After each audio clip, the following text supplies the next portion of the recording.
All right, good morning. We'll go ahead and get started update-wise. So LaShawn McCoy will not practice. He's been excused for personal reasons. It's something we've known about for several days here, so nothing unexpected at this point. And then Mitch Morse will be held out of practice today. He's in the protocol, concussion protocol, and that really came up yesterday. And so from that, we'll move forward and get into our sixth practice of training camp. And Mitch, the first day he set out, was that just a day off? Veteran day off. And this was something different? Right. And what about Spencer Long? Did he get dinged yesterday? Is he? He's got a knee. Yeah, he won't practice either at this point. So it's just working through a knee soreness at this point. Does LaShawn's thing anything? I'm sorry. Is LaShawn's thing anything that it will be prolonged or extended? Yeah, I don't anticipate that, Vic, at this point, but it is something we've known about for several days. Yeah. Tyler Cobb was out of the walking yesterday.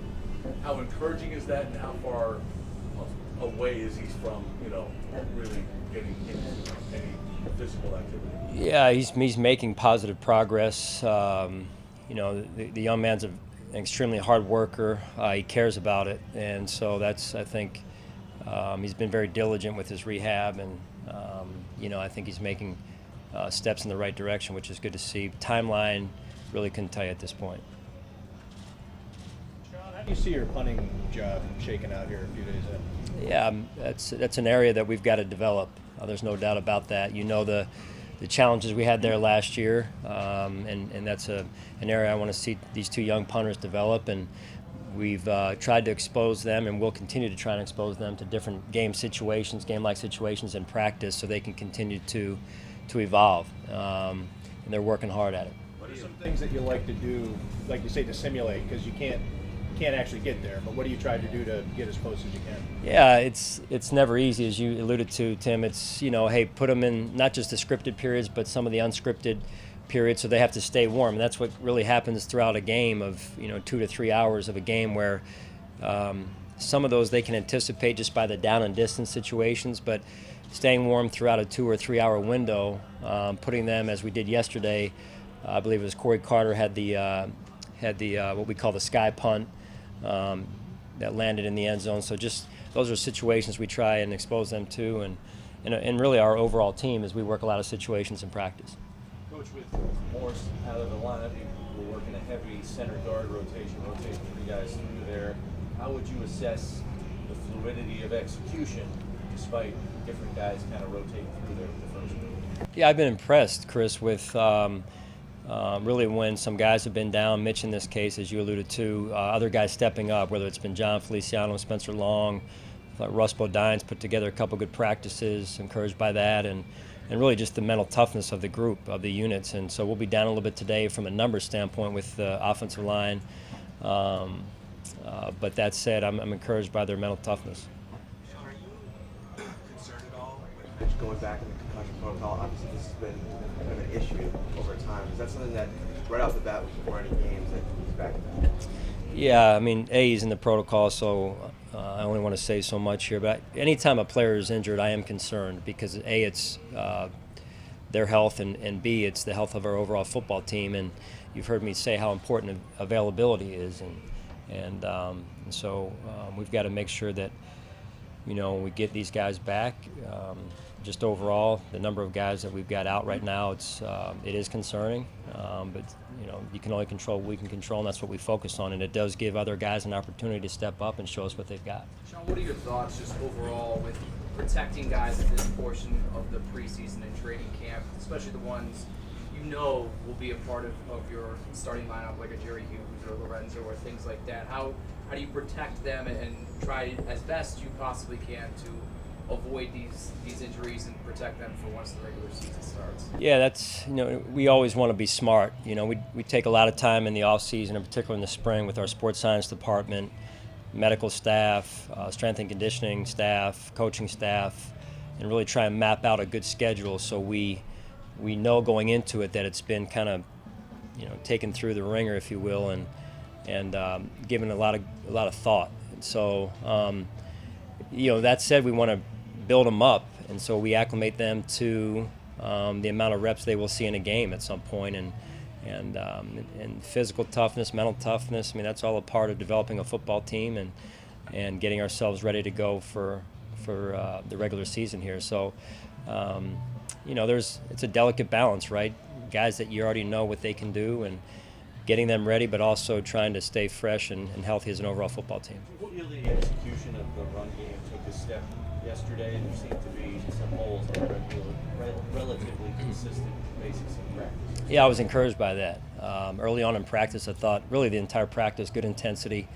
Started off with the run game in the 9-on-7 and then carried forward into our blitz period. And I thought defensively we showed up and established a line of scrimmage at times as well. So it was really probably the first practice overall where I felt like it was good back and forth between both sides and good intense competition. What have been your observations of Frank Gore? The idea that he might actually have missed a day of practice, there was that question. The NFI came off that immediately, and again, we've been asking you questions about being cautious with people. Here's one of your oldest players. Your sense of how he's handled whatever load this is, and as you look at him at his age, what he looks like to you. Tough. I mean, guys, when you look up tough in the dictionary, I think you'll see Frank Gore's picture right next to it. I mean, that guy he's tough. And if we're going to be anything, we're going to be a tough football team. So. And do you see that being contagious? I mean, when you're, Absolutely. Nick, you've been around this game longer than I have even, and that's.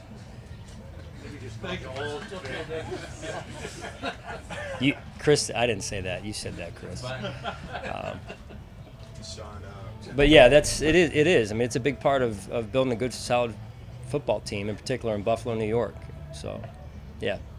What kind of things is Devin Singletary adding to the offense? Looks like you're lining him up all over the field. Yeah, I think you see it like I do. You notice the quickness, instincts. He's an extremely humble young man, and really takes to coaching well, which isn't always the case with young players these days, it seems.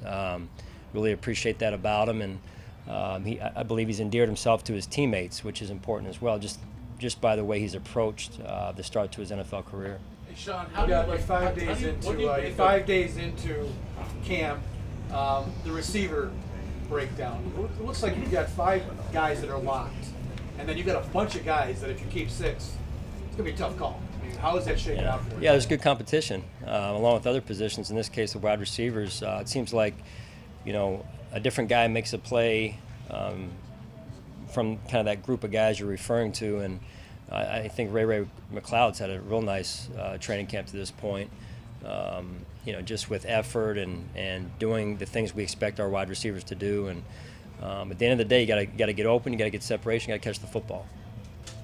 Sean, what did you make of how the offense adapted last weekend after John Brown was beating them deep, and then Josh went to Cole Beasley and found him open? How did you like that dynamic and how that what you see that what you saw from that? Yeah, that's part of us growing as an overall offense, and it is trying to figure out the strengths of our players and build the system around the strengths of our players, and then develop a core set of fundamentals across the board as a football team, and so that'll be good to see. And look, we're not where we need to be there yet, so we've got to continue to grow in that area, whether it's John or Cole or the down the field passing game, the short to intermediate passing game, the check downs, the efficiency of our offense in order to move the chains.